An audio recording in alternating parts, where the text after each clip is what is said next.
नमस्कार। प्रादेशिक समाचार के साथ मैं नूतन लकड़ा। पहले मुख्य समाचार।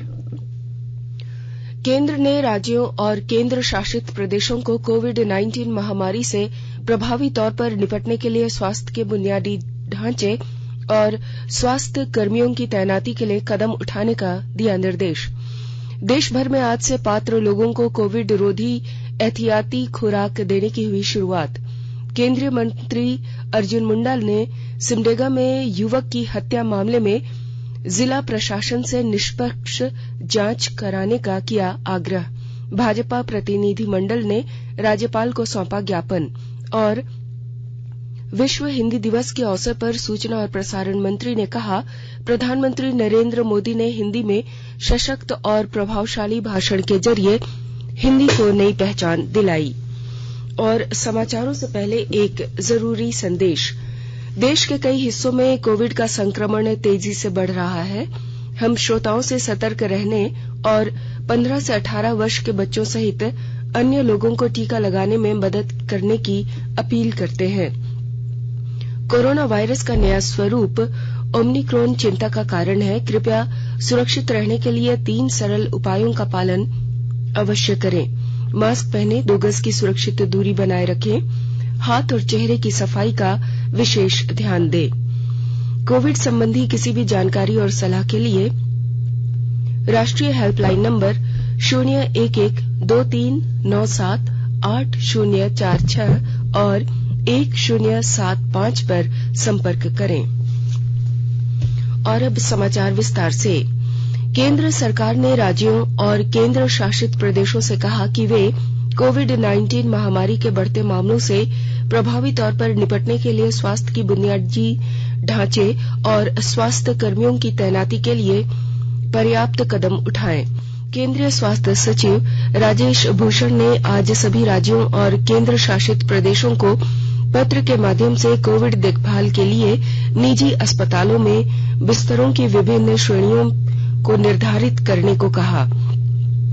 केंद्र और केंद्र शासित प्रदेशों के प्रशासनों को इस तरह के स्वास्थ्य केंद्रों में स्वास्थ्य सुविधाओं के लिए उचित शुल्क भी सुनिश्चित करने को कहा।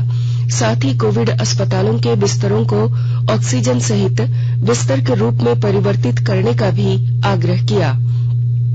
राज्यों से कहा गया है कि सेवानिवृत्त चिकित्सक विशेषज्ञों या MBBS छात्रों से टेली परामर्श सेवाएं लें।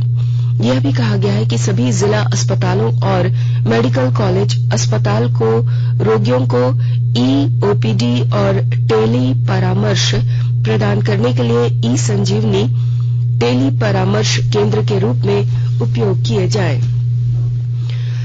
देश भर में आज से स्वास्थ्य कर्मियों, अग्रिम पंक्ति के कार्यकर्ताओं और अन्य रोगों से पीड़ित 60 वर्ष से अधिक आयु वर्ग के वरिष्ठ लोगों को कोविड रोधी टीके की एहतियाती डोज देने का अभियान शुरू हो गया है। केंद्र सरकार ने कहा है कि एहतियाती डोज के लिए नए पंजीकरण की जरूरत नहीं है। दोनों टीके लगवा चुके पात्र लोग किसी भी टीकाकरण केंद्र पर सीधे जाकर एहतियाती डोज लगवा सकते हैं। इधर झारखंड में राजधानी रांची समेत सभी जिलों में एहतियाती डोज लगाने की शुरुआत हुई है। गुमला जिले में उपायुक्त शिशिर कुमार सिन्हा और उप विकास आयुक्त कर्ण सत्यार्थी ने सदर अस्पताल परिसर में एहतियाती डोज टीकाकरण शुरू किया। कोडरमा जिले में भी स्वास्थ्यकर्मी, फ्रंटलाइन वर्कर और 60 साल से अधिक आयु के लोग एहतियाती डोज ले रहे हैं। पदाधिकारी राजकुमार सिंह ने वैक्सीनेशन के लिए प्रधानमंत्री नरेंद्र मोदी का आभार जताया। स्वास्थ्यकर्मी रमेश कुमार ने बताया कि वे संक्रमितों के बीच रहकर अपनी सेवा दे रहे हैं। ऐसे में उनके लिए एहतियाती डोज महत्वपूर्ण है। वैक्सीनेशन नोडल पदाधिकारी डॉक्टर शरद कुमार ने बताया कि जिन लोगों की दोनों डोज की अवधि 9 महीने पार कर चुकी है उन्हें ही यह डोज दिया जाएगा। प्रधानमंत्री नरेंद्र मोदी 12 जनवरी को वीडियो कॉन्फ्रेंस के माध्यम से स्वामी विवेकानंद की जयंती पर पुडुचेरी में 25वें राष्ट्रीय युवा महोत्सव का उद्घाटन करेंगे। सूचना और प्रसारण मंत्री अनुराग ठाकुर ने इस आयोजन में भाग लेने के लिए वेबसाइट pmevent.ncog.gov.in पर पंजीकरण करने का 13 जनवरी को राष्ट्रीय युवा सम्मेलन का आयोजन किया जाएगा। राष्ट्रीय युवा महोत्सव का उद्देश्य युवाओं को राष्ट्र के विकास के लिए संगठित, सक्रिय और प्रेरित करना है। इस वर्ष कोरोना की स्थिति को देखते हुए महोत्सव का आयोजन 12 से 13 जनवरी 2022 तक वर्चुअल माध्यम से किया जाएगा। अमृत महोत्सव के तहत आकाशवाणी के साप्ताहिक क्विज में आइए आप भी शामिल हों। आजादी के 75 वर्षों का पर्व अमृत महोत्सव प्रत्येक बुधवार शाम 7 बजे प्रसारित होने वाले प्रादेशिक समाचार के दौरान पूछे गए प्रश्न का सही उत्तर देने वाले एक प्रतिभागी इनाम का हकदार होगा। इसके लिए सुनते रहिए आकाशवाणी रांची का प्रसारण।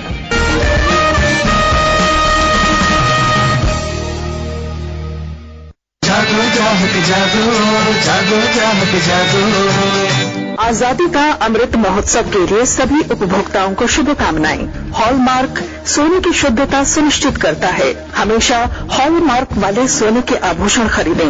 उपभोक्ता किसी भी शिकायत के लिए कृपया राष्ट्रीय उपभोक्ता हेल्पलाइन टोल फ्री नंबर 14404 पर संपर्क करें। उपभोक्ता मामले विभाग, भारत सरकार द्वारा जनहित में जारी। जानो अपने अधिकारों को, अपने हक पहचानो, बेईमानों को सबक सिखाओ, ग्राहक अब तो जागो, जागो ग्राहक जागो, जागो ग्राहक जागो। न्यूज ऑन एआईआर ऐप पर आकाशवाणी कार्यक्रम सुनने वाले श्रोताओं की संख्या में एक महीने के अंदर 20 लाख से अधिक की वृद्धि हुई है।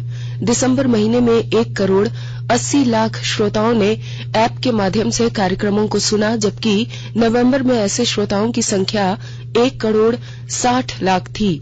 सूचना और प्रसारण मंत्रालय ने एक वक्तव्य में कहा है कि Akashvani news on AIR app पर 240 रेडियो सेवाओं को श्रोताओं तक पहुंचाता है। न्यूज ऑन एआईआर ऐप पर आकाशवाणी के कार्यक्रम को सुनने वाले देश में ही नहीं बल्कि 85 से अधिक देशों में भी बड़ी संख्या में मौजूद हैं। आकाशवाणी के ताजा तरीन समाचारों के लिए आप हमारी वेबसाइट newsonair.com पर लॉग ऑन कर सकते हैं। ताजा समाचार Twitter handle @AIR news alerts और Facebook page All India Radio News पर भी उपलब्ध है। आप प्रादेशिक समाचार एकांश के Twitter handle @AIR news _Ranchi और फेसबुक, इंस्टाग्राम पेज तथा YouTube channel AIR news Ranchi पर भी हमारे बुलेटिन सुन सकते हैं। प्रादेशिक समाचार आप आकाशवाणी रांची से सुन रहे हैं और अब पेश है कोरोना से बचाव के कुछ संदेश। कोविड-19 से बचाव और सुरक्षित रहने के 3 उपाय। मास्क लगाएं, 2 गज दूरी है जरूरी, सुरक्षित दूरी रखें, हाथ और मुंह साफ रखें।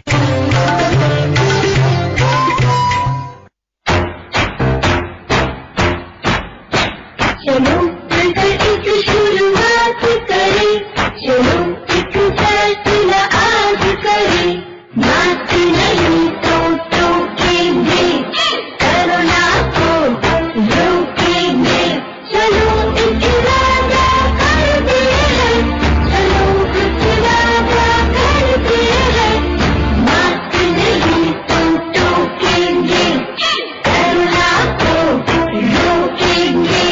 भारत सरकार द्वारा जनहित में जारी। केंद्रीय मंत्री सह खूंटी सांसद अर्जुन मुंडा ने सिमडेगा जिले के बेसरा जार में भीड़ द्वारा एक युवक की हत्या की घटना की आज जानकारी ली और इसे दुर्भाग्यपूर्ण बताया। उन्होंने प्रशासन को मामले में सख्त कार्रवाई करने को कहा।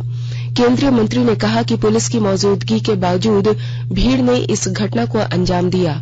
उन्होंने कहा कि प्रशासन की जिम्मेवारी है कि वह निष्पक्ष जांच करे। इधर भाजपा नेता बाबूलाल मरांडी, अमर बाउरी और आशा लकड़ा ने आज राज्यपाल रमेश बैस से मुलाकात की और सिमडेगा मामले में ज्ञापन सौंपा और कार्रवाई करने की मांग की। आज विश्व हिंदी दिवस के अवसर पर सूचना और प्रसारण मंत्री अनुराग ठाकुर ने कहा कि प्रधानमंत्री नरेंद्र मोदी ने विभिन्न वैश्विक मंचों पर हिंदी में सशक्त और प्रभावशाली भाषण के जरिए सभी हिंदी प्रेमियों को न केवल गर्व का एहसास कराया है बल्कि हिंदी को एक नई पहचान भी दिलाई है। वहीं विदेश मंत्री डॉक्टर एस जयशंकर ने विश्व हिंदी दिवस पर लोगों को शुभकामना दी है। ट्वीट में उन्होंने विदेशों में हिंदी के प्रयोग और प्रचार प्रसार में योगदान देने वालों की सराहना की है। आपको बता दें कि सन 1975 में आज ही के दिन नागपुर में पहला विश्व हिंदी सम्मेलन आयोजित किया गया था। इसका उद्देश्य हिंदी को अंतर्राष्ट्रीय भाषा के रूप में मान्यता दिलाना है। पाकुड़ जिले में कोरोना की रोकथाम को लेकर बनाए गए कंट्रोल रूम का उपायुक्त वरुण रंजन ने आज औचक निरीक्षण किया। निरीक्षण के दौरान उन्होंने संक्रमितों से मोबाइल पर बातचीत की, उनका हालचाल जाना और चिकित्सा परामर्श संबंधी जानकारी ली। उपायुक्त ने संक्रमितों से अपने परिवार के सदस्यों की भी कोविड जांच कराने की सलाह दी। गढ़वा जिले में कोविड-19 के बढ़ते मरीजों को देखते हुए जिला प्रशासन ने निजी अस्पतालों से सहयोग लेने की तैयारी शुरू कर दी है। गढ़वा जिले में बढ़ते कोविड संक्रमितों को देखते हुए हर स्तर पर तैयारी की गई है। उपायुक्त ने आपदा प्रबंधन प्राधिकार की बैठक कर जिले में सरकारी अस्पतालों की क्षमता से अधिक मरीजों होने पर निजी अस्पतालों से सहायता लेने का निर्णय लिया है। इसके लिए सभी निजी अस्पतालों को अपना 25% बेड कोविड मरीजों के लिए सुरक्षित रखने का निर्देश दिया है। साथ ही मरीजों को लाने ले जाने हेतु भाड़े पर भी एम्बुलेंस की व्यवस्था की गई है। इसके अलावा सभी अस्पतालों में ऑक्सीजन की आपूर्ति, ऑक्सीजन सिलेंडर, ऑक्सीजन कंसंट्रेटर और दवा की उपलब्धता सुनिश्चित कराने के लिए नोडल पदाधिकारी को निर्देश दिया गया है। जिले में अभी तक 201 लोग कोरोना संक्रमित मिले हैं। इसमें से 12 लोगों को इलाज के बाद छुट्टी दे दी गई है, जबकि 189 लोग अभी भी इलाजरत हैं। सबसे चिंता की बात है कि यहाँ कोविड संक्रमितों में जिले के प्रशासनिक पदाधिकारी, डॉक्टर, स्वास्थ्यकर्मी, प्रखंड कर्मी और पुलिस के जवानों की भी काफी संख्या है। विनोद कुमार पाठक, आकाशवाणी समाचार, गढ़वा। गिरिडीह के मुंद्रा राइस मिल में कल हुई घटना में मृतक मजदूर सद्दाम आलम के आश्रितों को मिल मालिकों ने 11,25,000 रुपए का मुआवजा सौंपा। गिरिडीह विधायक सुदिव्य कुमार सोनू, मृतक के परिजन और मिल प्रबंधन के बीच त्रिपक्षीय वार्ता में मुआवजे की राशि तय की गई। साथ ही अंतिम संस्कार के लिए 25,000 रुपए भी नगद दिए गए। जमशेदपुर में भाजपा कार्यकर्ता ने आज डॉक्टर भीमराव अंबेडकर की प्रतिमा के समक्ष धरना दिया और पंजाब में प्रधानमंत्री नरेंद्र मोदी की सुरक्षा में हुई चूक को लेकर पंजाब की कांग्रेस सरकार ने निंदा की। कार्यकर्ताओं ने इस धरना के माध्यम से पंजाब सरकार की कार्यशैली उजागर की और प्रधानमंत्री की सुरक्षा में बड़ी चूक के लिए। और अब कुछ संक्षिप्त खबरें। जामताड़ा में आज अंचल अधिकारी मनोज कुमार के नेतृत्व में मास्क चेकिंग अभियान चलाया गया। अभियान के दौरान बिना मास्क पहने लोगों से 100 रुपए का जुर्माना वसूल कर उन्हें मास्क उपलब्ध कराया गया। रांची जिले के बुंडू थाना क्षेत्र के हुटमा गांव में 1 एकड़ में अवैध अफीम की खेती को बुंडू पुलिस ने नष्ट कर दिया। पुलिस खेती करने का पता लगा रही है। एमजीएम अस्पताल में इलाजरत गर्भवती महिला की मौत को लेकर मृतक के परिजनों ने हंगामा किया। परिजन डॉक्टर पर एफआईआर दर्ज करने और मृतक के आश्रितों को 25 लाख मुआवजा देने की मांग कर रहे हैं। पलामू जिले के हुसैनाबाद थाना क्षेत्र में आज अपराधियों ने पशु चिकित्सक संतोष प्रजापति को चाकू से हमला कर घायल कर दिया। अनुमंडल अस्पताल में प्राथमिक उपचार के बाद चिकित्सक को रेफर किया गया। अज्ञात अपराधियों के खिलाफ मामला दर्ज करने के लिए आवेदन कर दिया गया है। और अब अंत में मुख्य समाचार एक बार फिर। केंद्र ने राज्यों और केंद्र शासित प्रदेशों को कोविड-19 महामारी से प्रभावी तौर पर निपटने के लिए स्वास्थ्य के बुनियादी ढांचे और स्वास्थ्य कर्मियों की तैनाती के लिए कदम उठाने का दिया निर्देश। देश भर में आज से पात्र लोगों को कोविड रोधी की एहतियाती खुराक देने की हुई शुरुआत। केंद्रीय मंत्री अर्जुन मुंडा ने सिमडेगा में युवक की हत्या मामले में जिला प्रशासन से निष्पक्ष जांच कराने का किया आग्रह। भाजपा प्रतिनिधि मंडल ने राज्यपाल को सौंपा ज्ञापन। और विश्व हिंदी दिवस के अवसर पर सूचना और प्रसारण मंत्री ने कहा, प्रधानमंत्री नरेंद्र मोदी ने हिंदी में सशक्त और प्रभावशाली भाषण के जरिए हिंदी को नई पहचान दिलाई। इसके साथ ही आकाशवाणी रांची से प्रादेशिक समाचार का ये बुलेटिन समाप्त हुआ। नमस्कार।